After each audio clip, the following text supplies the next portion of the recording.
పెళ్లి విందు లోపల ఒక మంచి ఎముకను సంపాదిస్తుంది ఎంగిలి విస్తాల లోపల ఒక కుక్క. ఆ ఎముకను తీసుకొని ఏ కుక్క కంటపడకుండా ఆ కుక్క ఏం చేస్తుంది అంటే ఊరు చివరికి పోయి ఒక్కటి తినేద్దాం అనుకుంటుంది. ఆ ప్రాసెస్లో లట్టుకుని తిని గట్టుకుని మింగేద్దాం అనుకుంటుంది. కానీ కొరకగానే దాని పంట్లోంచి రక్తం అలా అలా అలా వెళ్ళిపోతూ ఉంటుంది. ఆ ఎముక మీద ఉన్న రక్తాన్ని చూసి కుక్క అనుకుంటుంది, వావ్ మనకు ఫ్రెష్ ఎముక దొరికింది అని చాలా ఎగ్జైట్గా ఫీల్ అవుతుంది. అది నాకుతూ ఉంటుంది, అలా కొరుకుతూ ఉంటుంది, ఆ రక్తం వెళ్తూ ఉంటుంది, అదే ప్రాసెస్ జరుగుతూ ఉంటుంది. కానీ కుక్కకు తెలియట్లేదు తన రక్తమే, తన బాడీలోంచి వచ్చే రక్తమే అనే విషయం కుక్క గ్రహించలేకపోతూ ఉంది.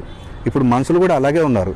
స్నేహితులు ఎవరు, బంధువులు ఎవరు, మనం మంచి కోరుకునేవారు ఎవరు, ఆ విషయాలను అర్థం చేసుకోకుండా ఆ కుక్కలాగే మనకేంది, మనకు సంబంధం లేని విషయాలు కదా అని ఒంటరిగా వాళ్ళు ఉంటూ ఒంటరితనానికే మిగిలిపోతూ ఉన్నారు. ఈ కథ వల్ల మీకేం అర్థమైందో కామెంట్ బాక్స్లో తెలియజేయండి. Okay, bye friends.